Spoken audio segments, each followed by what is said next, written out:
Hello everyone, welcome back to my channel. My name is Ekta and I am a mathematics teacher. I have done my MSc and BSc in mathematics. I am CTET tested and AWS paper qualified, and today I am going to teach you about trigonometric ratio class 10th chapter number 8. Okay, I am giving you a little introduction here. So what do we mean by trigonometry? Before proceeding to trigonometric ratio हमें पता होना चाहिए trigonometry का मतलब क्या है। Trigonometry एक Greek word है, ये 3 ग्रीक लेटर्स से मिलके बना है जो है tri, gon and metry. Tri means 3, gon means side and metry mean measurement. 3 sides measurement, 3 side का हमें क्या करना है, मेजरमेंट करना है। 3 साइडेड फिगर कौन सा होता है, आप सब लोग जानते हैं। 3 sided figure is the triangle, correct. So हम लोग ट्राइंगल के बारे में पढ़ने वाले हैं। और किस टाइप के ट्राइंगल के बारे में हम लोग पढ़ने वाले हैं, राइट एंगल ट्राइंगल के बारे में हम लोग पढ़ने वाले हैं। क्या ट्रिग्नोमेट्री सिर्फ और सिर्फ राइट एंगल ट्राइंगल के ऊपर एप्लीकेबल है? No, it is not. But आपकी क्लास में सिर्फ और सिर्फ राइट एंगल ट्राइंगल के बारे में ही हम लोग क्वेश्चन करने वाले हैं। ओके, बाकी सबको forget about it. So what do we mean by trigonometry in the language of mathematics? Trigonometry means the relation between sides and angles of a triangle. Triangle के साइड्स और एंगल के बीच में जो रिलेशनशिप निकलता है, दैट मीन्स उनकी values को फाइंड आउट करना, वो क्या कहलाता है, ट्रिग्नोमेट्री कहलाता है। Okay, so what is a right angle triangle? जहां पे एंगल एक 90 डिग्री का होता है और बाकी 2 एक्यूट एंगल होते हैं, that is a right angle triangle. We already know about it, है ना। तो सपोज मैंने किया बी को 90 डिग्री मैंने यहाँ पर सपोज किया, इस ट्राइंगल में राइट एंगल ट्राइंगल मैंने लिया, और सी के ऊपर मैंने एंगल थीटा को सपोज किया, ठीक है।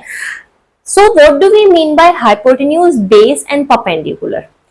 हमें सबको पता है, we all know कि जो लार्जेस्ट साइड होती है that is hypotenuse, है ना, that is hypotenuse। और I can say the side which is opposite to 90 degree, जो साइड 90 डिग्री के ऑपोजिट होती है उसे हम hypotenuse बोलते हैं। क्या बोला मैंने? The largest side is the hypotenuse और the side which is opposite to 90 degree is hypotenuse। okay?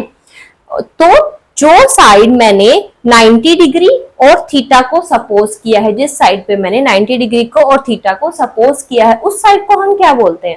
Like BC जो साइड है उसे हम क्या मानेंगे, उसे हम क्या सपोज करेंगे, उसे हम बेस सपोज करेंगे। और जो लेफ्ट ओवर साइड है उसे हम क्या सपोज करेंगे, परपेंडिकुलर, उसे हम परपेंडिकुलर सपोज करेंगे। क्या ये हर कंडीशन में ऐसा ही होता है? क्योंकि हम तो ऐसा ही पढ़ते आ रहे हैं, ये बेस होता है, ये परपेंडिकुलर होता है और ये हाइपोटेन्यूज होता है। नहीं, ऐसा नहीं होता।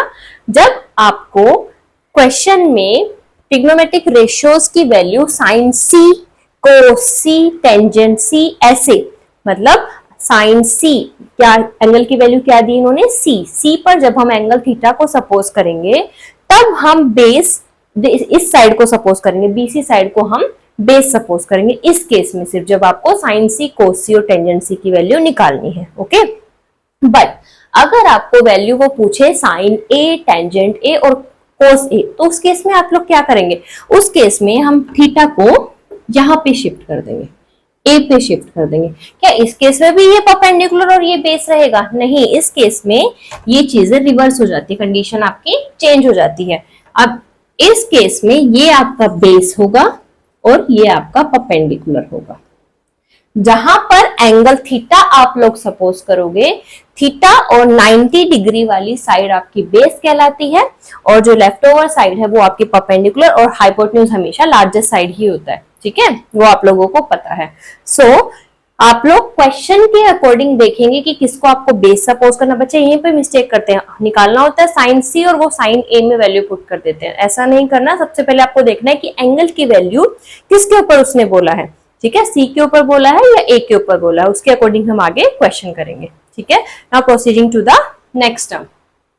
आपको बार बार सुनने को मिलेंगे, मतलब पूरे आप चैप्टर में जो वर्ड्स बार बार सुनने वाले हो वो है sine A, cos A, tangent A, cosecant A, secant A और कोट ए, ये सब कुछ आप सुनने वाले हो।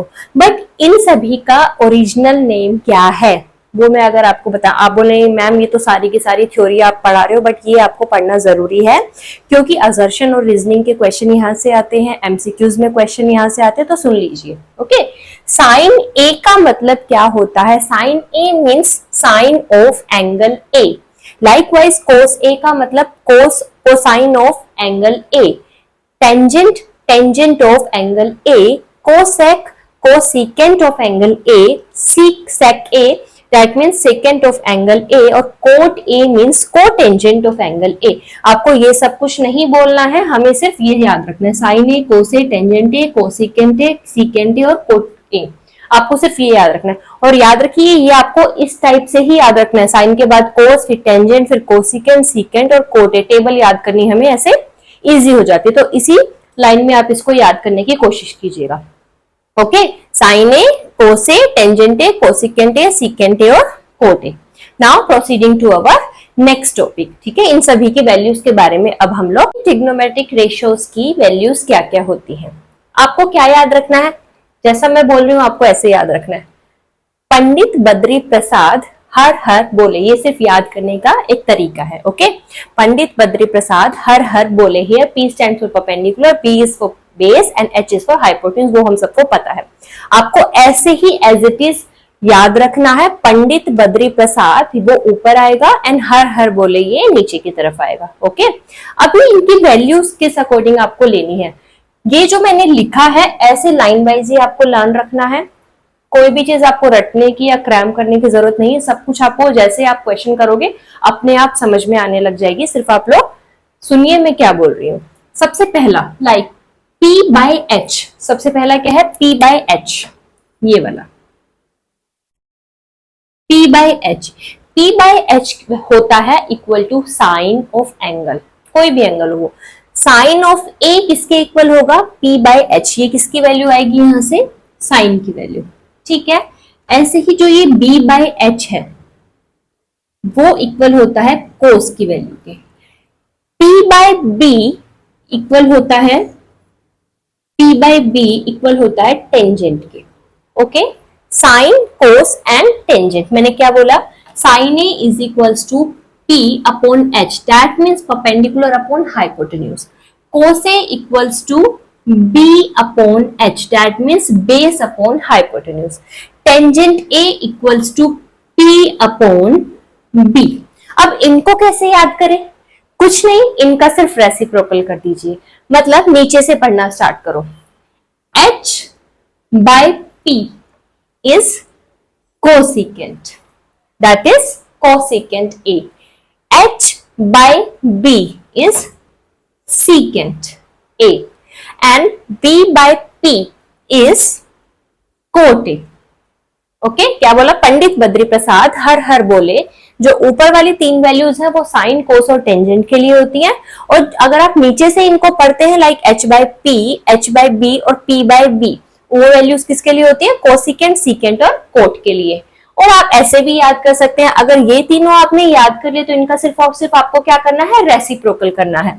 लाइक साइन ए किसका रेसिप्रोकल है, sine A is reciprocal of cosec A. देखिए क्या कोसिकेंट ए की वैल्यू H by P के इक्वल है, H by P, yes, that means cosecant A is the reciprocal of sin A.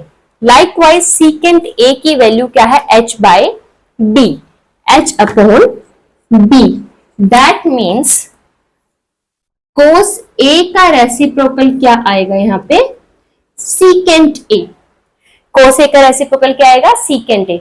Likewise tangent का reciprocal क्या coat है, हाँ बिल्कुल है, क्योंकि उसकी वैल्यू क्या है, P upon P, base upon perpendicular. That means tangent A is the reciprocal of cot A. यहां से हमें साइन के बीच में, कोसिकेंट के बीच में, कोस के बीच में और सीकेंट के बीच में, टेंजेंट के बीच में और कोट के बीच में तो रिलेशनशिप पता चल गया। दैट मीन्स अगर मैं ये तीनों लर्न कर लूं, साइन, कोस और टेंजेंट को अगर आप लर्न कर लेंगे तो ये तीनों अपने आप लर्न हो जाएंगे, है ना। लाइन वाइज आपको ऐसे ही याद करना है, ये इजिली आपको समझ में आ जाएगा। क्या यहाँ से कोई और रिलेशनशिप भी निकल के आ रहा है, देखिए ध्यान से।